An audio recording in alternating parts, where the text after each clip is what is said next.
I don't know if I said this, but there's exceptions to every rule. But on the whole, I'm a big believer in how you do one thing is how you do everything. And if they've got great credit to stand on and great history, that's usually a pretty good indicator they're going to be a good tenant. Welcome to the Idaho Real Estate Investor Show, where we bring strategies and knowledge that will help you succeed in Idaho's ever-changing real estate market. I'm Jonna Weber. I'm an Idaho investor, realtor, and entrepreneur. I've been successfully investing for over 2 decades and helping countless others do the same. We'll bring you real stories from successful investors, expert advice, and insights to help you build generational wealth through the power of real estate. Whether you're just getting started or well on your way, let's jump in. Hey friends, welcome to today's episode of the Idaho Real Estate Investor Show. I am going to just have a conversation, like friend to friend, like we were sitting around the table and having a coffee at one of my favorite stomping grounds here in the Treasure Valley, either Lucky Perks or Royal Coffee over in Meridian. Those are a couple places that I meet people frequently, but just pretend we're in the coffee shop today. And I just want to share some advice for those of you that may have either considered having a rental property or landlording yourself, or maybe you're already deep in the trenches of landlording and have most of this figured out. But even if you have been landlording for a number of years, my hope is that you come up with 2 or 3 nuggets that are applicable to you and will guide you and hopefully keep you out of some hot water or save you from trouble.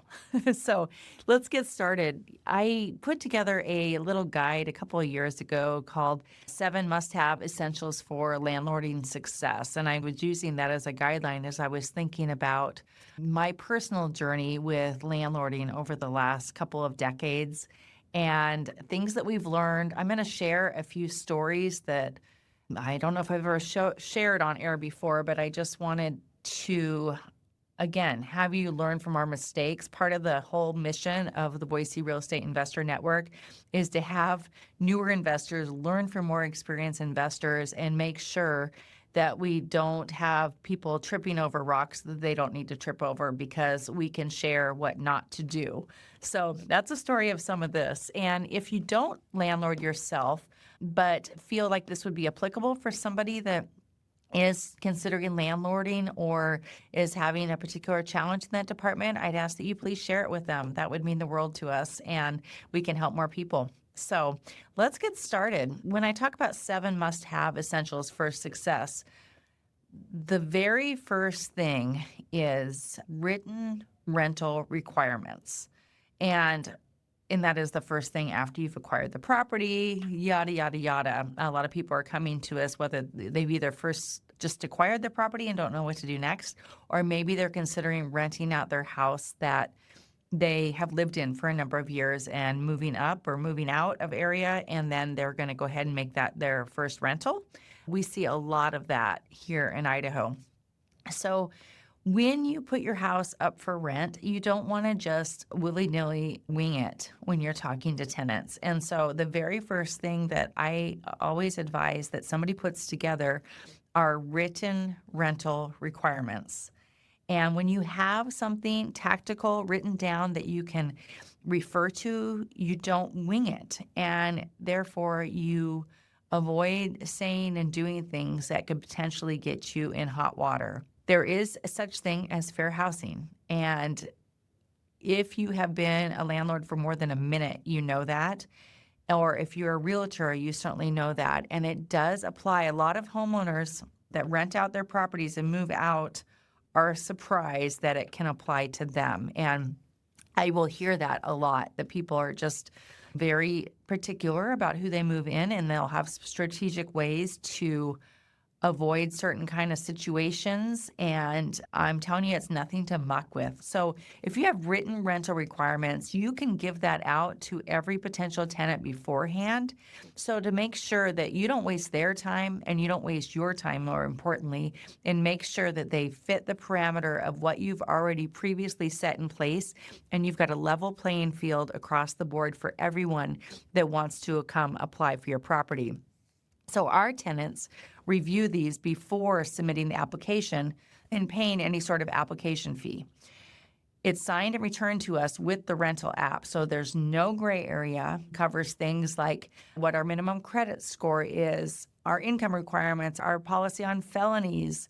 And we have specific written and detailed rental requirements, and they are reviewed by all applicants. And we make sure that all of those rental requirements are in the realm of your legal rights to ask for or deny for. And that's really important. I'm going to get into how you find that out a little bit later.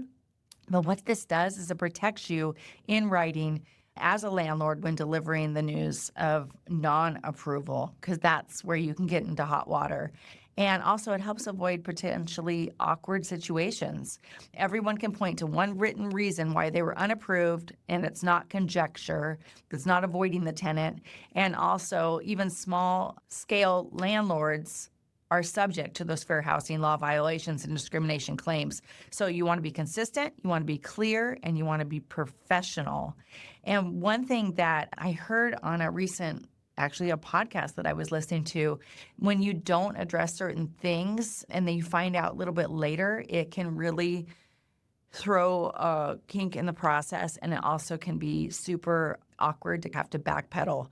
For instance, I heard one person, they had in their lease that there's no smoking on property, and they did not address like non-smoking and rental requirements, and you got all the way through and you're through the lease signing, and you realize the tenant comes up and walks up to the house and he's smoking outside the house, not inside the house, but he didn't realize that there was no smoking on property. And so it was probably like a week down the process of getting them approved, going through the credit check, having the tenant's credit dinged, all of those things, wasting time and money. And then they realized that he would be in immediate violation of the lease before they even move forward. So you want to be clear on those written rental requirements. And I tell you, we've been doing this for 21 years, and it seems like every time we have a renewal or a vacancy, there's something else that we think of that we need to have as clarity in there so that we are making the best use of everybody's time in the process and attracting that great tenant.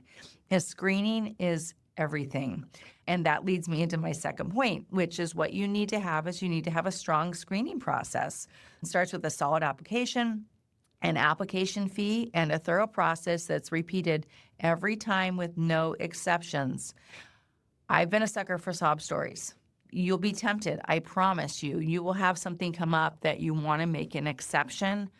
But I sit here today, I guess I'm sitting in a chair, but that every time I've made an exception, I have gotten bitten. And at the end of the day, it's your business and it's your bottom line and your job. Yes, you want to help other families. That's amazing.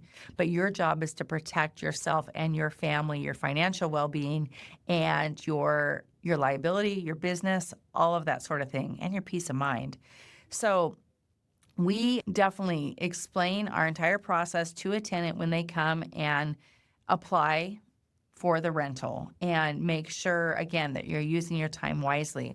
Here's a little side rant. If you are collecting applications from multiple tenants at the same time, do not cash all of their application fees. Please, please, please, please. It makes everybody look bad. There are new rules in place related to this, but I see tenants come to us and they have spent $200, $300, $400 on application fees with other companies when they've automatically applied for properties when those properties weren't even necessarily available to them or their applications were not getting processed.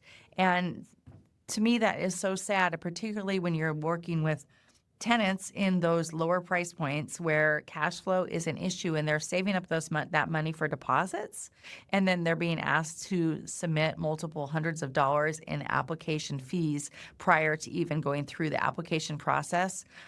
I am in total disagreement with that. So what we do is we collect the applications, and we will only collect that application fee payment when they are first in line being considered for the property. And that way, it's very simple. Now, if they're denied, that's one thing. We've obviously spent the money on credit screening, and we'll talk about that, credit and background checks. But they have gone through the process. We've in good faith tried to qualify them. Make sure that you are being very fair related to those application fees. And then the third thing is to have a really secure knowledge of your tenant and landlord rights. And the thing that is important to note is that we are recording this from the state of Idaho. And so obviously most people listening to this may be in the state of Idaho, and that's personally where we manage properties. But if you're listening to this anywhere in the country or anywhere in the world, go to your specific state and check with Google's your friend. First of all, Google it. And if you don't find it there, you can check with probably your attorney general's office and find a guide to tenant landlord rules and laws in your state. And that is something that I would advise that everyone that's self-landlording or managing other people's properties certainly has a good grasp on and reviews yearly, because there's different laws that get passed through the legislature every year related to those rules and laws. It's very simple. We actually, within Boise Real Estate Investor Network, we've got a link to be able to go ahead and access those laws for the state of Idaho. The number 4 thing that I would say is really important to landlording success, if you're self-managing, is keeping those business hours and boundaries. Man, have I done wrong things here in the past. We had treated the business very much like having a bunch of friends at the beginning. And it was not uncommon to have a tenant text us at 10 p.m. on a Sunday night. And since then, we've gotten a lot smarter, a lot more protective of our time, but it really helps everybody to level up and to be considered more as a business relationship. It is a business. You are doing business with someone that is renting your home. I love the analogy that a rental home or apartment complex, for that matter, it's a business in a box. And you have to think like a business owner. A business owner does not ordinarily answer texts at 10 p.m. on a Sunday night. Now, I'm a realtor. I know there's exceptions to this, but even in real estate, I've worked hard to create boundaries over the years, because if you don't, you're just going to build resentment. And I, as a realtor, have helped a lot of landlords sell that are burned out on being landlords. But the problem is, those are the landlords that didn't follow these simple rules. They either didn't create boundaries, so they're burned out, or they failed on the screening process. So you want to make sure that you are putting boundaries in place so that you are operating as a business. And just think, if somebody worked with a property manager, official property management company, would they expect that property management company to answer on a dime on a Sunday evening? No, they would wait until Monday during business hours, or maybe they would drop them an email. So we have a designated email specifically for service requests. A lot of people are using great rental property management software where people can put in service requests. And we say, give us 7 business days to address something that's non-emergency. Now, if it's a true emergency, they should be calling 911. They should be calling their mom. They should not be calling the landlord. The emergency, in my mind, are things like flash flooding, fire. There's very few exceptions beyond that. And I've had a couple.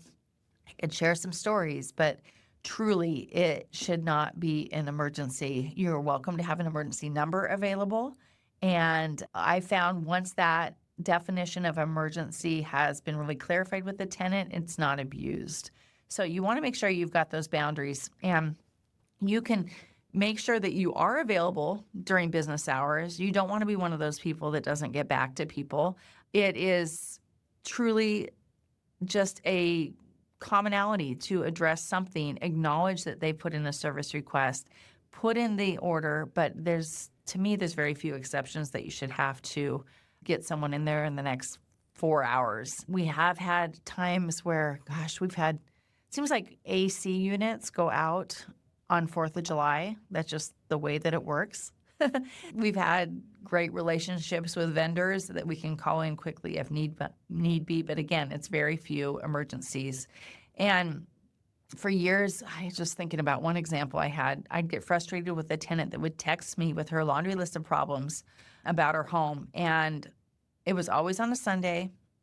I realized I was allowed the one allowing this to happen. And so now when a tenant moves in, we provide them with specific instructions on how to contact us. And we just learn to treat it like a business, and you need to operate as a business, even if you have one rental. But remember, the more organized and efficient you appear to your tenants, the more they will respect the process, and it totally helps everyone. Hey friends, if you're busy like me, you're always on the lookout for trusted professionals that can help you with your business, home, and investment needs. Whether it's a trusted lender, real estate professional, or a vendor that might be able to come in and work on your home or your investment property, there's always a need out there. And we want you to have great resources at the ready. So Boise Reen has developed an exclusive vendor directory chock full of businesses that are ready to help our community. Head on over to boisereen.com, grab your free copy today, and don't forget, let them know that Boise Reen sent you. Okay, let's jump into number 5. And number 5 is really a screening process that you rinse and repeat. So we've talked about collecting the rental requirements. We've collected the application fee, and we're not going to deposit it until we're actually going to go through the application. But I just wanted to share a couple of tips with the actual screening process. Give yourself a little time. I know we get anxious. We've got a tenant that's waiting to know if they can get in, and it may be they're calling you, they're checking in, but I always set the expectation to allow us a minimum of a business day to get back to them, and even some more time if it falls over a holiday, or I know that I'm personally going to be very busy with my other businesses. But we want to make sure that we allow time to get with others that are needing to help us with that screening process. So what we say is 1 business day at a minimum, we will return their answer to them. Because what we want to do is we want to reach out to a number of different people. We always check with an employer. If they're not employed, meaning they're self-employed, then we're going to grab tax returns. If they are currently leasing or renting somewhere else, that's the best, because you should be requiring at least 2 landlords back. And it's really important to call not just the first landlord that may be trying to empty the property for whatever reason, or empty those tenants for whatever reason. Call the landlord before them. And I cannot believe how many tenants I've had move out that have moved on to other rental properties, and I never get contacted. Just like blows my mind, because it is so important to talk to those tenants and find out exactly why they're moving and make sure it corroborates with what they have told you, and then go to that next landlord behind them and make sure that everything was in good standing. A lot of the landlords or property management companies, if they're a professional company, are going to ask of you is they're going to ask you to put it in writing and show that you have proof that you have permission from the person on the application to find out about their history. And so you're going to want to have that handy. That goes in the application process. We can cover that more in depth. In fact, I can put an application within for, if you're a member of Boise Real Estate Investor Network, we could have that in the portal. But I think that would be great to have. But what we want to do is we want to reach out to them. We're asking just a few questions on there. We're asking whether they have good rental history, whether they paid rent on time, whether they had any late fees that goes along with that. And most importantly, I'm asking them, would you rent to them again if given the opportunity? And if you sense hesitation there, your little spidey senses might go up, and they're probably for good reason. But if they are like, oh my gosh, absolutely, if they were still qualified and had the employment that they had when they moved in here, I would absolutely rent to them again. And you're most likely good to go. Definitely check that employment though. If they own a house and do not have current rental history, then you're just going to really want to rely on that credit report to make sure that their mortgage was paid on time and in full. If they own it outright cash, there's not much more that you can do there, but definitely check that credit report. And like I said, I don't know if I said this, but there's exceptions to every rule. But on the whole, I'm a big believer in how you do one thing is how you do everything. And if they've got great credit to stand on and great history, that's usually a pretty good indicator they're going to be a good tenant. Really trust your judgment there and go on the evidence that you're able to collect in that time. There's so much more I could cover there, but I just wanted to specifically talk about taking your time and making sure that you're going through a strong screening process is so critical. So number 6 is get your established relationships with maintenance and repair vendors. I cannot emphasize this enough. I mentioned when I needed the AC units on a 4th of July weekend. I needed the AC units on a 4th of July weekend. And sometimes you pay a little bit more to get those kind of emergency services, but you want to have trusted vendors that you have given business to that you can trust, and make sure that you have people that can take good care of your tenants, because that's going to contribute to longevity, and it's also going to help your bottom line and your sanity. So one thing that we have built up with the Boise Real Estate Investor Network, if you're in the state of Idaho, we are building up a vendor directory to help with that and have incredible vendors and service providers even within our organization that can help and really want to take great care of investors. So be sure you tap into that. We've got a free vendor directory that you can go download. It's right on boiserene.com. And that would be a great start if you are in the Treasure Valley area of Idaho. If you're outside of Idaho, same thing. Get with your local RIA, your local real estate investor association, any meetups and networks that you can join, and make sure that you're tapping into the best vendors to take care of your rentals there and where you live. It's so important. The thing with vendors, too, that I wanted to mention is that if you get to know them, they can be your eyes and ears. They can be your eyes and ears to make sure that things are as promised at the property. So we have a great vendor. Actually, they are a platinum business member at Boise Rene, Fox Heating and Cooling. We've used them for years in our rentals. And when they go in, they do a semi-annual service on our HVAC systems. And guess what? They naturally walk through the house to get to the systems, and they can advise us if anything is awry. An example would be they report everything's good on the HVAC system, but the dog sure was barking a lot. And the dog, this is an example, this hasn't actually happened, but the dog is not somebody that's supposed to be there because there were no dogs on the lease. And we've had that happen, not particularly with the HVAC company, but with someone else that came into the house and found out about dogs. We've specifically have dropped off a package at a rental property and heard dogs barking inside in a no-pet property.